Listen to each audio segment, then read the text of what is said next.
what Evil Dead the game needs to add to the post-game scoreboard. Oh yeah, there's some really important things that I think that they need to add here. And it annoys me that they don't have them because I think it's massive for this game, just in terms of letting you know what sort of impact these characters are having. Because right now there's a few characters in this game and even a specific class where you don't really get to see a lot of the impact that they're having on the match.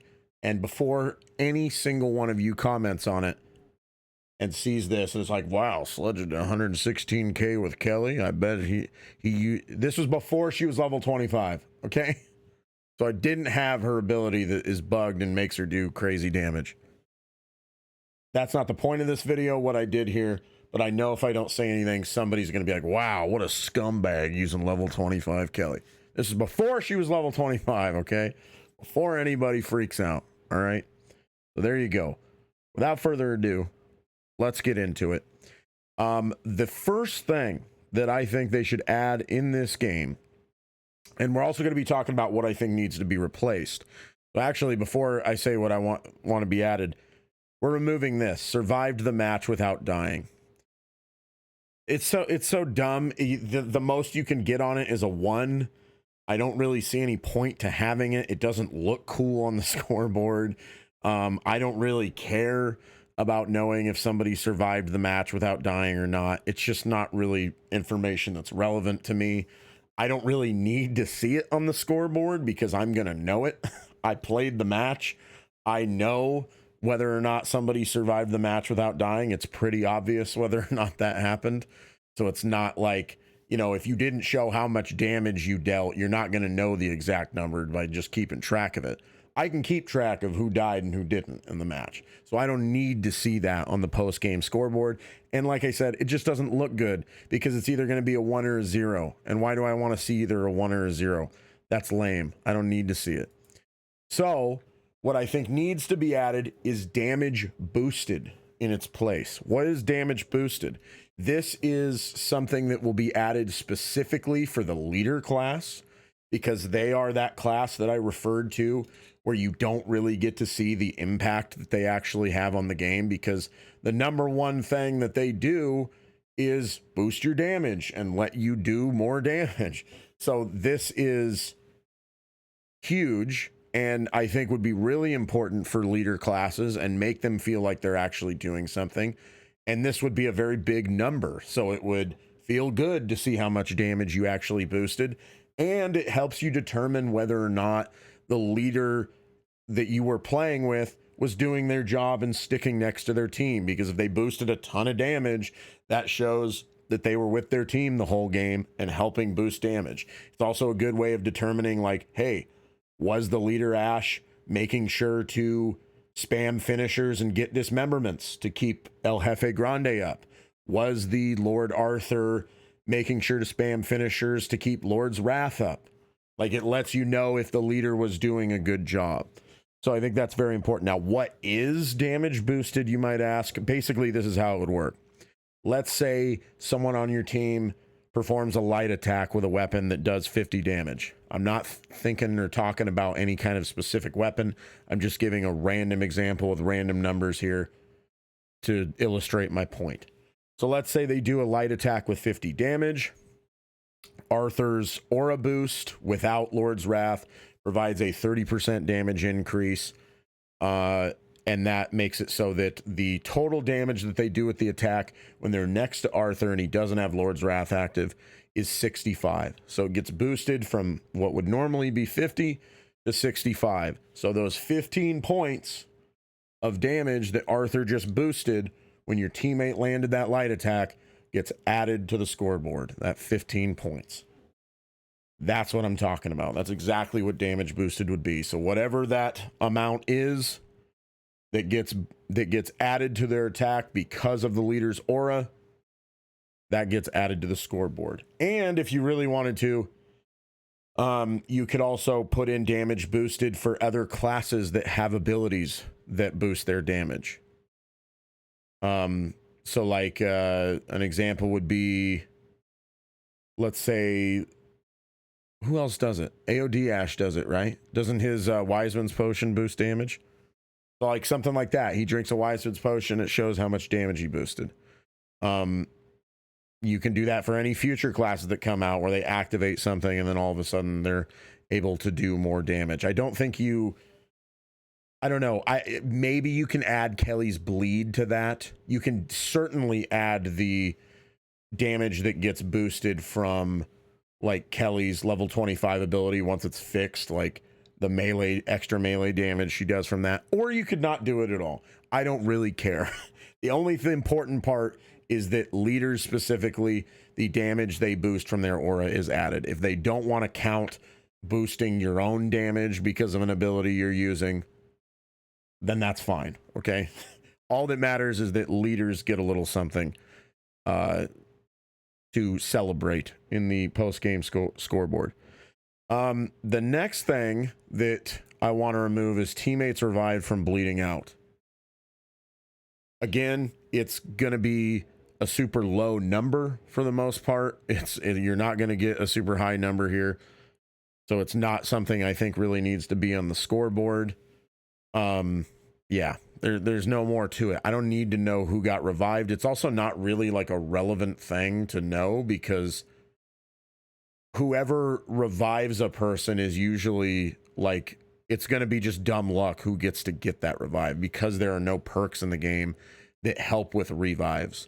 The only perk ability, anything that helps with revives in the entire game is Henry's Q. Henry's ability lets you get off reses. I don't need to know that just because the Henry might be able to activate his Q and get 4 or 5 reses in a single game.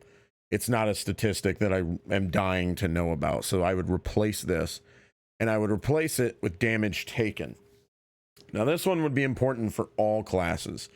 Specifically, I want this for really 2 reasons. It's kind of a double-edged sword, but I'll describe why here.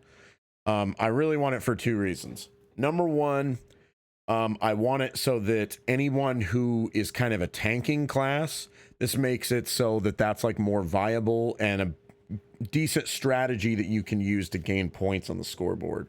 So if you're somebody who wants to spec your Henry the Red completely in, health and shields and just try to be a tank for your team, now you've got a great thing on the scoreboard to illustrate just how much tanking you did. And it's also really important because tanking, although I don't think it's a particularly viable strategy in terms of how you spec your perks, it's an important thing to actually do in the match itself. Like if a person is spamming basic units and possessing them, they're going to go after your healers first. They're going to go after your hunters first. So it's up to the, leaders and supports, or excuse me, leaders and warriors to make sure that they're stepping in front and body blocking and soaking up that damage. And this illustrates oh, hey, man, that Henry the Red took a lot of damage that game. That guy was really good at getting in front of the demon and stopping his squishier teammates from getting hit. So that's why I think it's really important. And on the flip side of that, this is where someone might disagree with seeing this, but I think it's a good thing.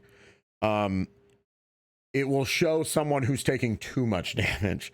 So if you have a hunter on your team and they led in how much damage they took, now you know that person was probably the reason that you just lost, or the reason that game was such a struggle to win, whatever it might be. Now, could this potentially increase toxicity? Because then people in the post-game chat are like, man, look at Sledge on YouTube. That guy, he was playing a hunter and he took the most damage. What a jabroni. Yeah, it could. But I think more information is always a good thing. And I think you got to do all or nothing. Because a scoreboard in general is going to increase toxicity. Because there's going to be people who look at the scoreboard and are like, well, Sledge on YouTube was last in damage, so I know that he was the reason we lost. So it doesn't really matter to me. I think it's going to be toxic if you have a scoreboard at all. So if you're going to have a scoreboard, I want more information, and some good information to give me, I think, is damage taken. That's what I want to see. All right. So we go back here. We look at what's on the current scoreboard. We have dead teammates resurrected. That's the last one we're going to get rid of. As you can see here, it's these 3 things in the middle. We're getting rid of all 3 of them because I hate all 3 of these. Again, dead teammates resurrected is probably even more useless than teammates revived from bleeding out, because you're not going to be getting as many resurrections as you are going to be getting revives. And it's really not even like necessarily up to you. Like, it could be that, you know, you're like the best player in the match, but you're not the one getting all the revives, because once somebody goes down, the demon player focuses you. Or maybe that's because of just the class that you're playing, and so it's on the other person to get all the revives because they're not paying any attention to them. Like, it's your warrior because you're playing the hunter, and the support just went down, so the demon's coming after you. It's just not information I need, and it's never going to be a very high number. Like, damage boosted, damage taken, all that's can get really high numbers, and I like seeing big numbers on the scoreboard. That's just me. I don't need to see these like 1, 2, 3, 4 numbers on the scoreboard. It's not important to me. So what would I replace it with? I would replace it with shields given. Now, why would I replace it with shields given? Because Pablo doesn't get any love, man. Pablo gets no respect. He, of the 3 healers, is the guy who specializes in providing amulets, and amulets are really important in this game. And it's not just Pablo. Like, if you're playing as Cheryl and you're playing as support Ash, you want to know how many shields people are providing, because some people play support and don't even know that that's possible. They don't even, like, I've literally played with supports who know that Shemps will heal people in an AoE, but they don't know that amulets will. So it's still important to know that, so then we can know, okay, did the support use amulets in a smart way? But although it's helpful for every single person, I think that the main reason that it's good is because it's going to help out Pablo. The vast majority of the difference that Pablo is going to make in a match is healing with amulets. And I think if you add that, then you can see that he's having an impact that's on par with what Cheryl can do. Because right now on a post-game screen, Cheryl's the better like health healer than Pablo is, obviously, because she has a bunch of abilities that help her in that regard. Pablo is the much better amulet / shield healer.